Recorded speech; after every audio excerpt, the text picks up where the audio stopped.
अरे एक मिनिट थांबा. पोलीस गाडी घेतो आम्ही. एक गाडी आणा. हे सांगितलं ना हे गाडी विकी थोडा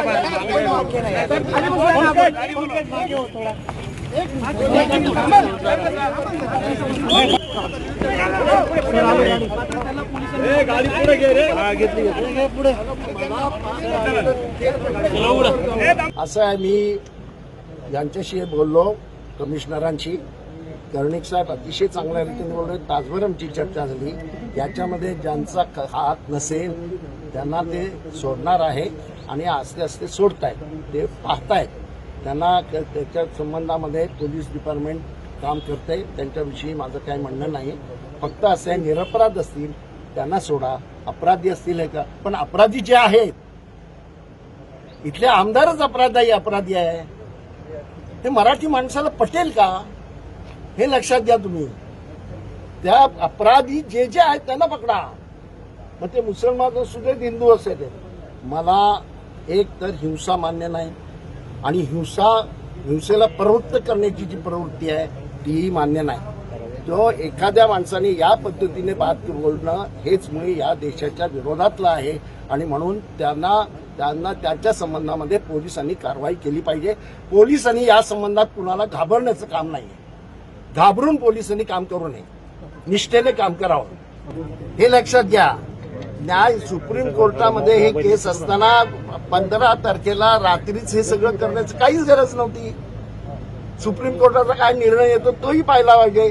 सुप्रीम कोर्टाने रिफर बॅक केलेलं होतं. जे प्रकरण कोर्टात मध्ये आहे त्या प्रकरणाच्या संबंधामध्ये इतक्या घाई गर्दीने हे सगळं करण्याचं काय कारण आहे. त्याच्या आधी मला वाटतं फेब्रुवारी महिन्यात किंवा मार्चच्या सुरुवातीला तिथे असलेलं आनंद क्रूज जे बांधकाम होतं ते मुसलमानांनी तोडलं स्वतःहून. जेव्हा सांगण्यात आलं ते तोडलं. वाद नव्हता. वादाचा मुद्दा तो दर्गा शरीफ होता आणि हा दर्गा शरीफ आजचा नव्हता. तो दर्गा शरीफ जो होता तो गेले 300-350 वर्षाचा होता. आणि या माझ्यासारखा फार धर्मवादी नसताना सुद्धा मला सुद्धा वाईट वाटलं.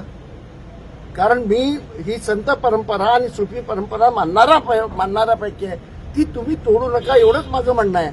आता सुप्रीम कोर्टाने या संबंधामध्ये कोर्टामध्ये केस असताना घाई गर्दीने हे का केलं गेलं आणि ह्या तऱ्हेनं वाद निर्माण करण्याचं कुणी काम केलं.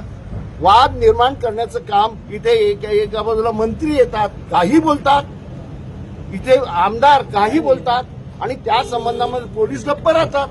म्हणजे जे वाद निर्माण करतात, जे इथे वातावरण खराब करण्याचं काम करतात, इथे दंगलीचं वातावरण निर्माण करण्याचं जे काम करतात त्यांच्या संबंधामध्ये पोलीस काय करत नाहीत आणि इथलं होम डिपार्टमेंट काय करत नाही.